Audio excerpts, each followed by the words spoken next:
Soccerex Connected Day 2, Ben Jacobs with you. We are sponsored today by Musco Lighting, and as a result of our presenting partner, we're asking you the question, who is your shining star in football? In other words, give me a young talent that you either really like or you think is already one of the hottest properties in world football. Male or female, tweet us your answers at Soccerex. The only catch is they must be under the age of 21, hence why they are still a shining young talent. No established names. We have had a few Messis and Ronaldos. They're a little bit too old, unfortunately. We might still add you to the draw, though, because we're feeling a little bit generous. So let's move on now to our 5 o'clock panel. And for the next 45 minutes, we are going to be asking the question, AR, VR, what about R? And if you're confused by that, the R stands for reality. In other words, everyone loves technology and we all spend hours looking at the world through our phones, and gamification has naturally therefore become a huge part of sport. VR and AR are only going to grow, but are we simply forgetting at times reality itself? After all, the matchday experience must be immersive but still remain authentic. To discuss this topic, we're delighted to welcome Christian Lau, Chief Technology Officer at the Bank of California Stadium, Tyler Wilson, Director of Strategic Partnerships and Innovation at the Vancouver Whitecaps, Ross Moses, Director of Analytics and Research at USSF, Moritz Muecke, Head of Digital Innovation at the DFL, and our moderator is the CEO of Sports Tech Group. It is a very good afternoon to Rebecca Hopkins. Thank you, Ben, and hello, everybody. It's wonderful to welcome so many of you to the session. And according to the registration data, we've around 30 countries on the call. So panel, there's a wealth of diversity and market challenges to consider out there. So here's hoping for some very interesting questions towards the end. We've got a great panel. You've heard who they are. And I thought it'd be useful if we started by sharing some of the topics that we plan on covering today, just so that you know what you can expect from the session. These include obviously AR and VR, as well as actual reality, how 5G will influence these areas, what we can expect from the sofa versus stadium experience, especially when we return to going to games. And finally, if we've time, we're going to touch very quickly on esports. It promises to be a fascinating hour with some exciting industry experts, so don't go anywhere. And please don't be shy about asking questions. Panel, welcome. Normally we'd say, let's go down the line with our answers to our questions, but in these days of virtual protocols, things have changed. So for our first question, maybe let's just go in order of introduction, and thereafter we can take it as we find it. So let's start by focusing on VR and AR. These are two technologies that tend to get lumped together, but everything that I see and read suggests that AR is probably the more immediately exciting and relevant technology, and is certainly enjoying the better adoption curve. Can each of you tell us how your businesses are using each, which you think is the better tool for the jobs that you're applying them to, and any examples that you've seen of where they've been applied particularly well? Great. Hi, it's Christian Lau. So it's interesting because it is true. The buzzy thing today really is augmented reality. But our reality for LAFC is virtual reality has actually generated quite a bit of revenue for us. So the example I'll give you is we worked with our architect, Gensler, who helped us design and build Bank of California Stadium in Los Angeles. And so we decided back in 2017 that we wanted to build a virtual experience because we had, thousands of people that wanted to buy season memberships. And then you had prospective corporate partners that wanted to understand what they were going to get from an entitlement standpoint from various club spaces. And so we built out the entire venue virtually. which generated millions in revenue for the club. And so there's that. And then you think about reality, and that's more consumer play. And so we are focused on augmented reality specific to, in-match entertainment, because we don't do a halftime show today. And so one of the things that we thought about doing is something around, an activation with augmented reality. And then there's some other stuff that we're working on for the future around sports betting and layering on, a virtual environment for micro betting and those types of things. So that's my long-winded answer. Thank you. Tyler, I believe you were next, please. Tyler Wilson here. And yeah, similar to Christian, we taken a bit of a, not necessarily a different approach, but a little bit more of a typical approach into it this year. I think the overarching strategy of having VR and a digital transformation engaged in one with really a linear understanding of your fan base and the ability to interact with it and really kind of fabric connecting VR experiences is definitely the future. But for the short term, at our club, Christian nailed it on the head. Revenue, monetization. I think VR is easy to monetize right now. AR is too to certain degrees. This year, we're going to be doing 2 monetization applications with VR. One is going to be for our esports program, actually. We're actually going to be live streaming, in real time, doing coaching drills and tips. So we have 2 esports athletes. Both are tops in North America. One actually just won the North American first qualifiers for Xbox. So we're actually going to connect. They'll have their phone up. There'll be a person in their living room, bedroom, kitchen, wherever they're playing their games in real time, giving them coaching tips and instructions, and that's monetizable. So I think it depends on the club and how they're going to approach it. If it's going to be more of a fan front engagement, maybe wayfinding or something to do with their experience in the stadium, or if it's something they're looking to maximize and get revenue on with an out of stadium experience and out of market experience for fans to engage with the brand with. Wonderful, thank you. Ross, I think you were up next, please. Yeah, good morning, everybody, or afternoon or evening, wherever you are. Rebecca, I'm going to answer your second question first, AR versus VR. I think both are practical, obviously. VR probably more practical for cheaper or less disruptive scenarios that are just better to virtualize or create an artificial world. So training experiences where you otherwise don't want to disrupt business operations, VIP tours of the locker room or the seat map around the stadium, field level seats at the World Cup, and esports, obviously, where the point is actually full immersion. So there's obvious value there.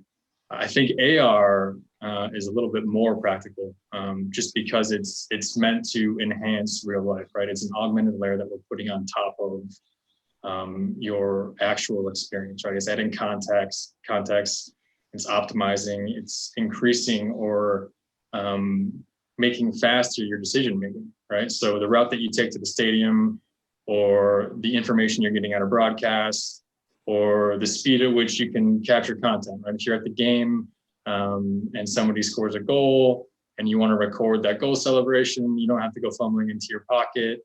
Is there something, with a head-mounted display where you can very easily record and send and share with friends? So with AR, it's making real life more efficient. And I just think that's always going to be a little bit more practical, or at least have more problems to solve when it comes to sports or just about any other industry. For US soccer, for us, it's really been about technology for the sake of technology. And I mean that kind of in a negative way, where it's really been experimental and hasn't been really directed at solving actual problems, right? So when we launched our US soccer app in 2019, along with our Insiders program, we did a physical landscape project where we were putting murals up across the country. I think we did about 12 different markets and partnered with local artists who were putting up these murals of the players before the Women's World Cup. And then we let people basically find those murals using the app and then scanning them, and it unlocks video content And it's really cool, right? It's kind of like the art of the possible, and it lets people kind of understand what this technology can do. But looking forward, I think we're a little bit more concerned now with how do we focus on real world problems and make this a little bit more tangible for the fans. And I'd give credit to folks at MLB and NBA that have really incorporated this stuff into their broadcast.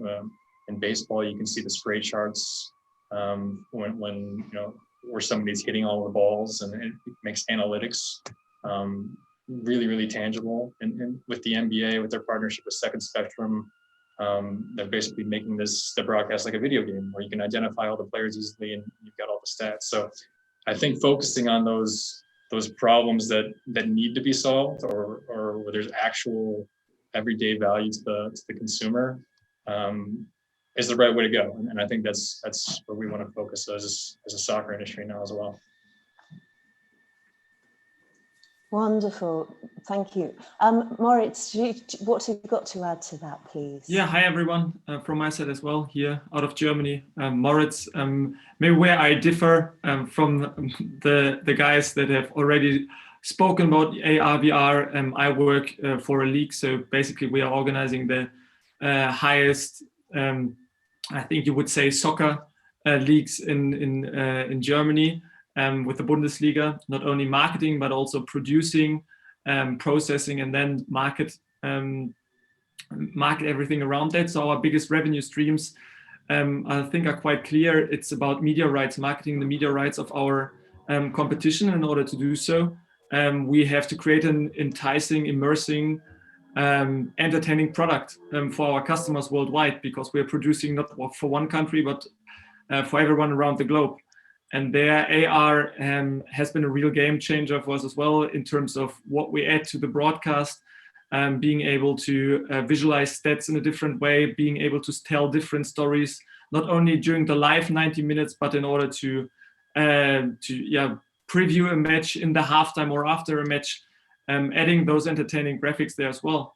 And then on top of that, AR, we've identified projects together with partners of ours as well, like a telco provider like Vodafone here in Germany, where we work together on an application for in-stadium use, where you basically are able to project all stats, live stats, real-time stats that we also accumulate onto the stats and see how fast the player is running in real time, what are his stats, everything using AR. Something that where 5G, and I know we're going to talk about that later, but came in real handy.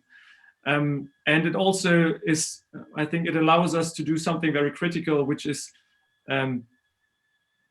utilize an opportunity for fans, add to what they, add to the existing atmosphere. Because for us, obviously, having 44,000 people, not in COVID, but normally in a stadium, is already a great experience. And people who don't want to have this immersive tech being used, they don't have to. And we provide the opportunity to get additional information, but you can still use focus on the match like you've used to and like you want to. So their AR, I think, is also comes in quite handy, because it does not force you to use something. It is something that can be added into the real world context. And I mean, VR is also quite interesting. We've done tests already back in the past for our broadcast product back in 2016, 2017. But there we also have to see when it becomes a real mass market, and also when the devices are ready to be like worn for, I don't know, 2 hours a piece to watch a soccer match. Do you want to have that experience? I think this is where everybody is testing, everybody's seeing when this point will come, and nobody knows exactly, I guess, but the devices and the technology are making the steps into that direction. So there might be some cases coming around the corner. Fantastic, thank you. I think in that, you all made really interesting points, and creating that link really firmly between the monetization and obviously the pressures of achieving revenues are crucial. But I think Ross made an interesting point, and you see that tech for tech's sake happen so frequently throughout all aspects of sports technology. I mean, we've talked about where VR and AR can enhance experience and create opportunities for revenues. Have you witnessed, or has anything struck you within this area where you thought that's either a mistake or that's a rabbit hole waiting to happen, and you thought best avoided? Because I'm sure there are a lot of people on the call today who are probably just about to start this journey. If you were to give them advice as to what to avoid, not just what to do well, is there anything that you'd like to share with them on that basis? I don't know about what to avoid. I'm not confident enough to say that there's a real obvious mistake out there. I think there's probably so much untapped development, or even unforeseen future environment for us to say that, you know, one thing is particularly wrong. I'd say that if I was going to focus in one area, I think it's going to be in head-mounted displays, though. So I think that's probably direction where this is going, that we have probably that the mass market hasn't actually recognized it. So there's the infamous Google Glass mistake, I guess we can call it now. But I don't know that they were wrong, and you know, the execution was certainly wrong. But it does seem like technologies usually fail before they succeed, and you know, Google certainly wasn't the first search engine. So I do think head-mounted displays are coming. I think Apple has their version in the next 2 to 3 years on their roadmap, and I just think we need to be thinking about not just what's in people's pockets, but what they're going to be wearing, essentially as glasses. And that seems ridiculous now, especially given the Google Glass example. But I think when you're talking about commercialization and solving problems for the user, I think we need to be thinking about again these head-mounted displays. Fascinating. Gentlemen, does anybody have anything to add to that? Yeah, I think Ross is exactly right when it comes to focusing on the fan. I mean, we pride ourselves also in seeing ourselves as the most fan-centric league. So solving problems, solving challenges for your fans, for your customers, that is what you should focus on. And I mean, about the head-mount display, so about any types of glasses, obviously someone had to fail with the first devices that are out there. But I mean, since then, also the industry has come a long way. You see that all those devices are getting smaller and smaller. So it's hard to imagine that at any point in the future, there's not a device that would be relevant to any kind of consumers out there. If it's just tethering using your phone, if it has its own processors, if it's connected to 5G and therefore making the calculation there, I think there are different opportunities out there. I wouldn't say running tech for the tech's sake, but sometimes you also have to experiment to see what works and what doesn't. Obviously, you should then fail fast and try to react to what you're doing there and pivot from there. But sometimes you also have to test the waters and see what is out there. How do your users react? How do your fans react? But then also see what works and what doesn't for you. Yeah, I agree with you. Well, with both of you guys. You know, what the fans going to adopt, what the fans going to soak in, which is good to take little baby steps and size with profit. It's always easier to control those. And then definitely agree, Ross, with all the head-mounted displays. Look at how we're capturing video right now. There's the volumetric scanning, as well as other new techs in that here popping out. And our ability to put things into these worlds is only going to increase the amount of content in real time, especially when connected with 5G. We'll be able to watch, to your point, Moritz, about people that want to watch traditional on the broadcast. I think that's still going to be there. And with the glasses, I mean, maybe the players are running around on a pitch that's on your ottoman or on your table or in your hand, wherever you need it to be if you're wanting to be immobile. There's already companies doing that, not in real time, but it's not far away from becoming real time to really enhance the experience. Again, also volumetric scanning, 5G, and AR combined. Wonderful. Well, I was just going to Sorry, say, I'll add, it's Christian. I was just going to add real quick, you know, LAFC will try anything once, but these guys are right. You know, at the end of the day, excuse me, you have to find gaps in your business. And when there's something that needs to be resolved, you need to focus heavily to do that. And so for us, we really listen to the customer. We want to understand what's working, what's not working. And then we will go back and figure out a solution to either eliminate the friction that they're feeling or to provide them, you know, an enhanced experience. You know, a good example, we just started talking about mobile devices, is we developed facial recognition ticketing with partners that we brought into Banc of California Stadium right before the pandemic hit in March of 2020. And we got 2 matches in, and of course, we've been closed ever since. But that was really well received. And it didn't require a device at all. It was all about your face. And we plan to extend that to you know, food and beverage and merchandise sales, and really transacting, you know, with your face. So you have to kind of look at things broadly in the future, and kind of where the market's going, where the consumer wants to be. And so that's been our focus. Yeah, fantastic. Yeah, it's strange. I can remember sitting in on a panel and someone from the NBA shared something which I thought was a tremendous piece of advice, which was don't be afraid to try stuff, providing you're doing 99% of everything well. The 1% that you experiment with that doesn't go quite right, fans forgive because they know that your intention was good. And I think that's proved true time and time again.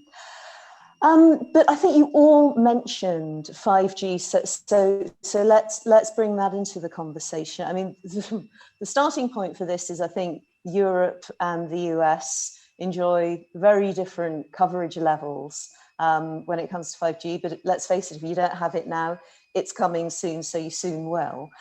Maybe starting with gentlemen from North America. You almost live in the promised land of 5G. You must tell us what it's like. How has this what benefits does it bring to your delivery that the rest of us can look forward to who don't have it yet?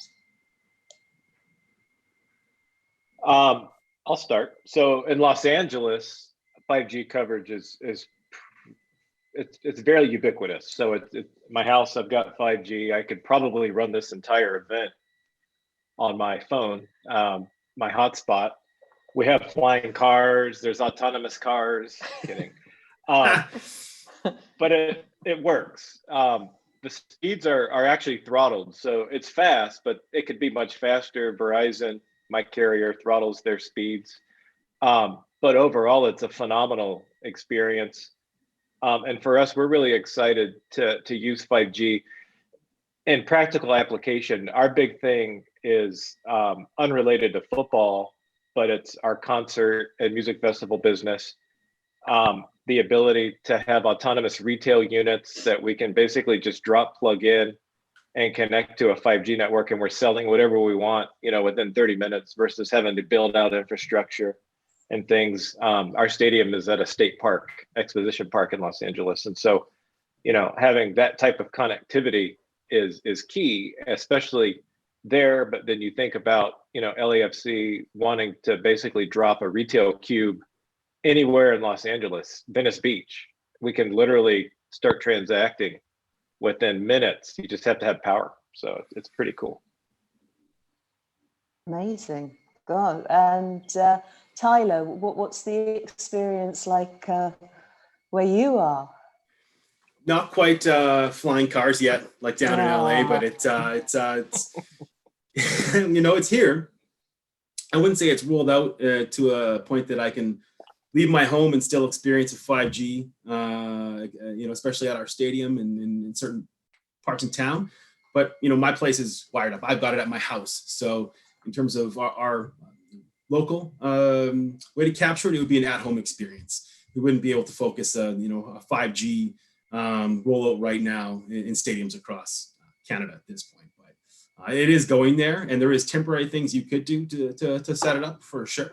But in general, I mean, we're mostly set up at households here in Vancouver, so you'd be capitalized on the at-home viewer Probably most likely with an AR type experience where you're capitalizing on that massive bandwidth you can pump out and really trying to enhance the broadcast experience, not take over.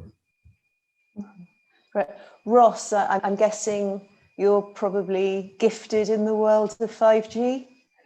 I don't know about gifted. I'm in Chicago. I think our coverage is okay, but for U.S. soccer, it doesn't really have a practical purpose aside from the 140 so people here in Chicago. But more relevant for our MNT and WNT events where we're traveling around the country and the world. But for the events that we operate, we might rely on 30 different local markets and the infrastructure that lies within when we work across an entire year. So it's not going to be consistent, and we've kind of gotten used to this as an organization where we're the traveling circus and we work with what we've got. I do think for the instances where we will have 5G, it's going to be a game changer for both AR and VR, obviously, and that's why we're talking about it. Yes, it's faster speeds, but I think a better way to think about it is kind of the round trip that the data has to take, particularly with AR, where if you've got the phone up, the camera on, or your glasses on, and you're capturing a frame, a video frame, you're going to send it to the cloud. The rendering engine is going to put something onto it, and then it's going to push it back down onto your screen. And it's going to do all of that within a frame of time, right? That's the low latency. And being able to kind of have that immediacy is going to make the user experience not better, but it'll make it actually work, right? It doesn't even work without the low latency. So without that, it's just more frustrating than it is useful. So yes, 5G, you're able to basically go off device and mobile. And as we've seen with the smartphones and just about every other areas of our lives, it changes everything. So it's hugely impactful. Completely. Moritz, I'm guessing that your experience probably more mirrors Ross's, but perhaps you could share with us what steps the DFL is taking to embrace 5G and how you're choosing to prioritize the different initiatives that you're going to be introducing in line with that. Yeah, sure. So for us, 5G, here in Germany, the carriers are rolling out 5G, but we are certainly not at a stage where we can even entertain the thought of flying cars yet. But we are getting there, I guess. So for us, 5G can affect various steps within our value chain. I've talked about our application that we now tested and want to provide to our fans in the stadiums, sorry, where they actually have the opportunity to render AR information on top of the actual pitch in order to receive information, which is just one first use case for how 5G can affect what we are doing. On the other hand, if we look at our whole production chain, 5G will certainly play a role in our thoughts and strategy regarding how the future of our production will look like. Because when you add a 5G module to a camera, you are also able to move more freely around the stadium. You are able to capture different sceneries, different views than what you've been able to do beforehand. So there you can also speak about a whole automated production, because you're able to reserve network slices for that production, which cannot be entered, for example, by public users as well. So I think 5G there offers a huge opportunity. We have to see how it really is rolled out. At the moment, we have a couple of stadiums here that have 5G connectivity, which then also allow us to provide something like this application for our users to see how they adopt to it, if that is really, or if they see it as the same opportunity and if they see value in it. And then obviously, once we have more coverage, we will certainly see additional use for our whole production chain. But in order to have our production chain, our most important piece of our whole value chain I think in line there. Our carriers have to do a little bit more so that we have really reliable, a real reliable network there. But I mean, it also offers great opportunity for content provision, right? I mean, you've all mentioned it, going out there, being able to have, to actually experience a match on a pitch that you put on a blanket, a match that you put on a blanket outside. It could be a game changer. We have to see how the users adopt, but I can see something like this being really, really interesting. No, completely. I mean, we've spoken a lot about the experience in Stadia, and yeah, hopefully we're all going to be back able to watch live games again very soon at grounds. But that almost brings in consideration where to direct investment. I mean, what are your predictions or your expectations of what we, the fan, can expect when we have the chance to go back and watch sport live in Stadia? Moritz, I think you're on screen, so would you like to go first? Yeah, sure, I can do so. So in terms of prediction, I would be very cautious there, because we've seen that many predictions over the last couple of months have been wrong about where we're going to be at this point, at least for us here in Germany. So in terms of fans coming back to the stadiums, the stadium itself for us is more than just watching sports. It's about rituals. It's about having this group experience. It's about smelling the food and the grass of the pitch. So it's more than just watching at home on the couch and watching the game, even in the most immersive way. It just offers something different, and there will always be people that don't need that like to stay at home and watch it in an immersive way at home, and there will always be people that are fascinated by and drawn to the stadiums by exactly this buzz that the live sports event at a stadium brings with it. Do I believe that fans will come back in bunches once we are allowed back in? I think we have to see. We had a phase in Germany where fans were allowed back into the stadium with limited capacities, and their fans responded really well. At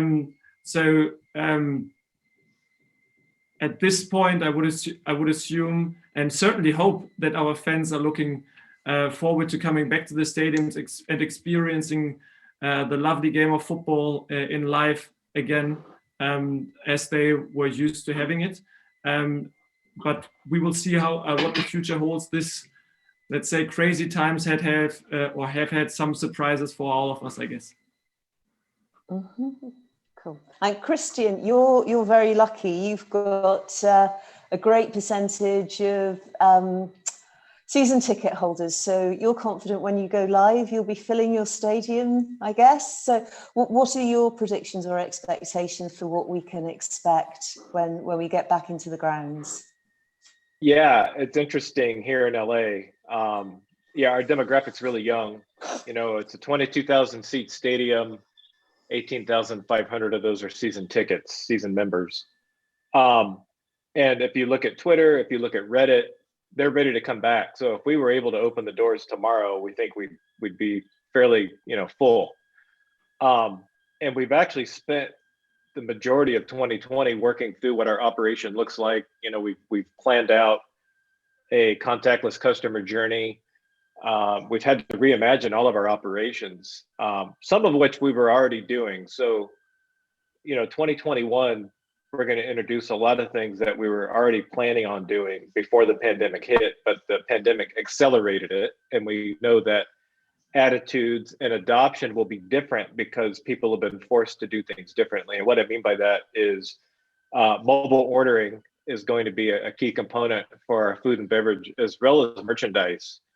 And in the past, we've always had mobile ordering, but now we are a mobile first venue, meaning everything is about mobile ordering.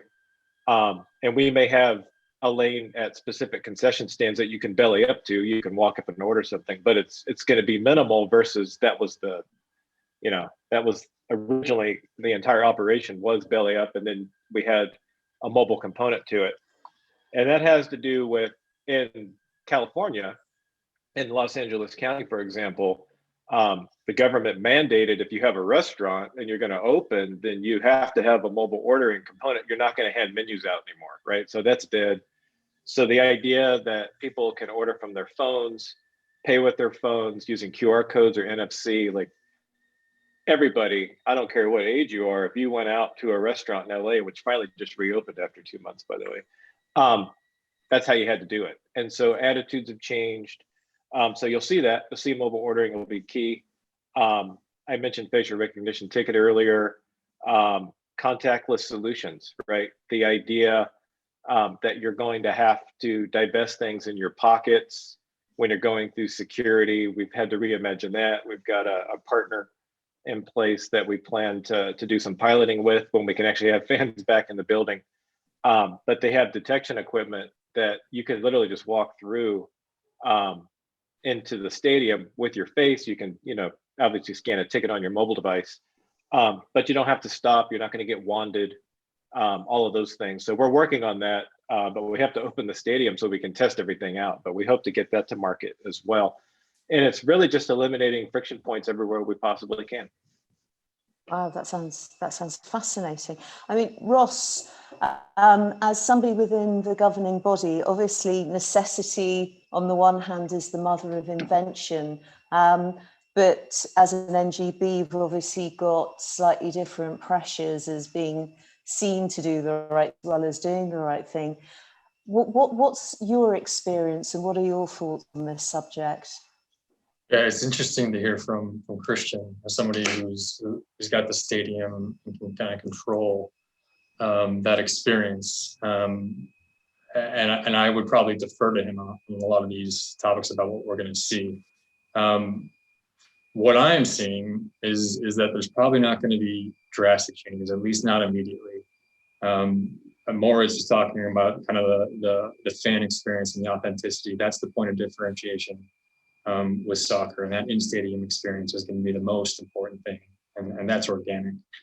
But to Christian's point, I do think it presents a perfect opportunity for teams, leagues, federations to try something new, something they might have been reluctant to try before. I think has met with a more receptive audience now, just because of the last 10 months. People have basically overhauled their entire lifestyle. So I just think that there's probably a softer landing spot for some of these things, and behaviors are a little bit more primed, where mobile ordering is a great example. I would expect digital ticketing to go 100% now, where I think most teams were making their way there. And us at US Soccer, the venues that allowed us to do it, we did 100% digital ticketing. I expect that to accelerate, and that starts to unlock some more things. There's some downstream effects there where I think fans will probably think again about having to download the app before they get to a stadium, whether it's the team app or the ticketing app. I think people will be a little bit more cognizant of whether this is something that's actually going to enhance their experience, meaning that it's presenting additional value proposition. And then it's incumbent on the clubs and the federation to actually present them with something new, right? So if we know who's in the stadium because we've gone 100% digital, and you have the app and you're authenticated, then we should be able to personalize, right? We should be able to know if you've purchased from us in the past, if you have a favorite player. In our case, are you an MNT fan or a WNT fan or both? And as you're in the stadium, in your seat, walking around, can we serve you experiences or information that either makes the experience more relevant or more efficient for you? So I think there's going to be this even harder shift into the mobile device and how that improves your game day experience. And I think kind of the couch versus in-stadium experience, it's an interesting kind of push and pull between AR and VR, where at home, it's kind of been Can we offer the full immersion, where can we give somebody a field level seat using an Oculus headset? And then it goes the other way for in-stadium. Say, how do we bring some of the improvements or benefits of the at-home experience into the stadium, where at home, you can rewind or see all the camera angles or get the stats provided to you in the broadcast. Can we present some of that in a personalized AR experience where you can have that at your fingertips, or again, in a head-mounted display where you can see the stats and identify the players on the field when you're sitting in your seat. And we're kind of blending the distance between at home and in stadium using these two AR, VR technologies. So I don't know exactly how that's going to end up, but it's just super interesting to see how those two are pushing against one another. Yeah, absolutely. And Tyler, listening to the others, what are your thoughts on what you're doing as well as what they've said? Yeah, I think there's a lot of validity behind each of those points and comments. If you're looking at predictions, some of the reoccurring themes for each of the gentlemen's points, you've got some things that are controllable, right? Like most clubs are thinking about a form of digital transformation right now. Most clubs are looking at, how Christian explained, frictionless experiences.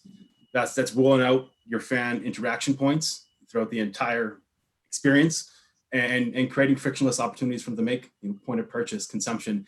That will be the new normal for sure. Like moving forward, the expectation, I believe, and clubs have control of that. So if I'm going to make predictions, I think pace is predictable. So digital transformation, really trying to know and understand your customer experience, how you can make it easier for them.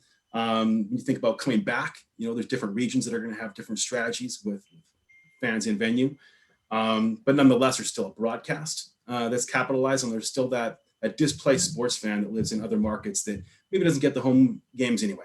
So I think it's two-part. Kind of Ross, what you were saying about how AR and VR, they're both running at each other and going in parallel. I do think there's a strategy that encompasses all. I think there's a fan relationship that needs to be developed at scale linearly.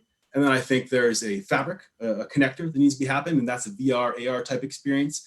And that can be capitalized at home as well. And then when you go to the venue, there's a kind of a combination of blend of each that you can turn on or off. Do they want that, fresh experience where they're just looking at the pitch and maybe their belly up experience is taken away and they don't have to stand in line for merch and they just, quicker access to the stadium and wayfinding to their seat. Some little simple things, cruise lines and some experiences have already gone into and made that route and had success. I think you're going to see a blend of all that if teams are really looking 2-3 years down. So what can stick, what can really enhance and grow for the next 2 or 3 years and control the pace of that. The rest is really tough to predict in terms of fans coming back. It's so different by region. I think if you control what you know about your fan and how you can increase their experience and enhance it, it can be adjusted based off of what happens. Very sage. I think to take us to our next question then, that obviously that digital sophistication that's been coming part of almost all fans now through necessity. How do you see the ability to engage fans remotely, whether it's on match day or whether it's between match days? We've mentioned apps, certainly. We've talked about the new different opportunities like pop-up retail. What other tech-led ways are you looking forward to engaging with fans beyond the stadium? Yeah, VR, AR are both huge. You're going to have different user experiences with each. I think as we go forward, AR is going to be massive. I think there's going to be a big at-home argument for people to control their viewing experience with AR and broadcast. So I think it's two-part in-market, out-of-market. I think out-of-market, you're looking at ways that you can maybe stretch the brand and stretch the ability to sell brands into it. Depends on the rights you have as your IP, as a club too, if you're going regional or national. Compared to Ross or Christian or myself or Moritz, we all have different IP zones and rights. So when you're talking about national, regional rollouts, there's different regions. So meaning if in Canada, if I wanted to roll out a crazy 5G experience that needed to be hooked up, I might have a tough time in the prairies or the Maritimes compared to in some of the more major markets with people being able to consume that product. So I think it's kind of twofold. I think you're going to have your mass, which is going to be your AR, your lowest level of access to tech, where you can really have everyone consume. And then I think there's going to be a smaller percentage that you can grow with kind of more niche content where you're getting closer, and that's taking advantage of the people that do have the higher end tech at home to consume, albeit those numbers are smaller. Fantastic. Anybody else who would like to comment on tech forward engagement of fans?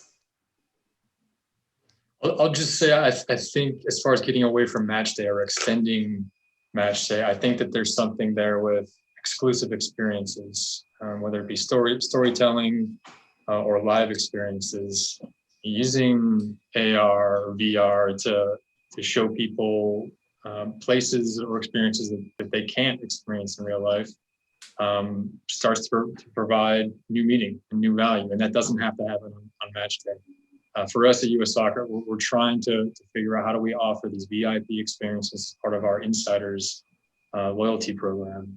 And you know, the COVID transformation has kind of helped us. We all kind of move to these Zoom lifestyles, but you know, getting people in a room with Greg Berhalter of Vlatko to talk about the upcoming game is starting to be something people really recognize as something that can be, you know, not just a conference call, but something a little bit more immersive. So, wow, fascinating thought.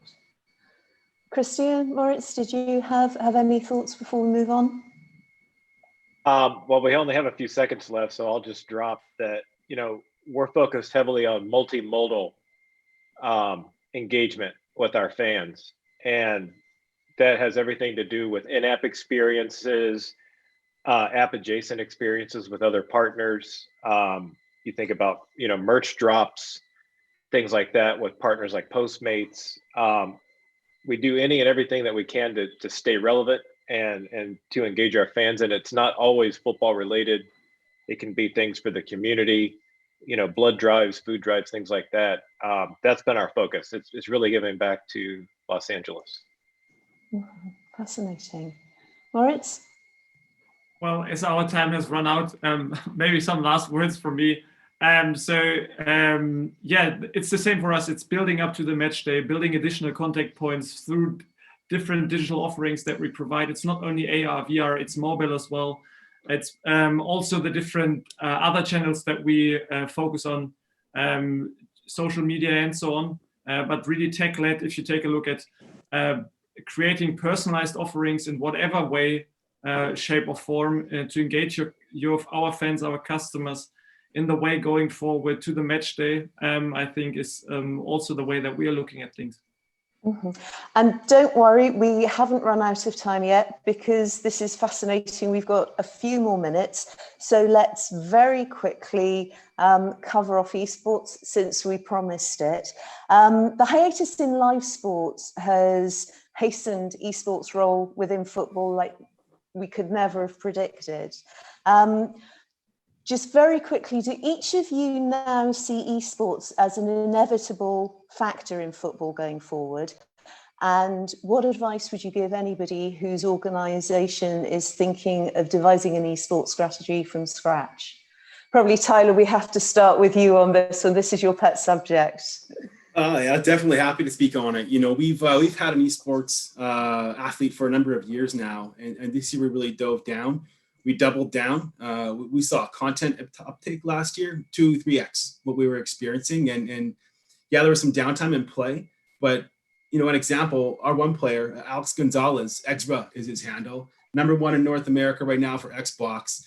His match that he played, his 12-minute Xbox match, you know, within 24 hours of him playing it, had over 230,000 views and had been covered across Canada on at least a dozen media outlets and the US. And so we're talking a kid who was 19, living in Regina, Saskatchewan, playing in his basement. And he got, you know, 250,000 views for the club within 24 hours. So you think about numbers and sellability and broadcast ratings, man, that's decent numbers we're talking already. And it's just begun. You know, MLS has seen a huge uptake in their MLS League Series 1 this year. They've doubled down on days and they've doubled down on everything. And they've seen viewership and hours watched shoot through the roof. So we're seeing a major transformation right now with esports validity. There's sponsors coming on board.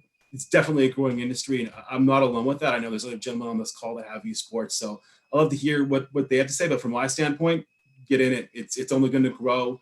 Money's sliding to it, viewers are sliding to it, and it's also your next wave of fans that are really participating in it. Okay, listen, I've just had word from above that we are going to have to wrap up now.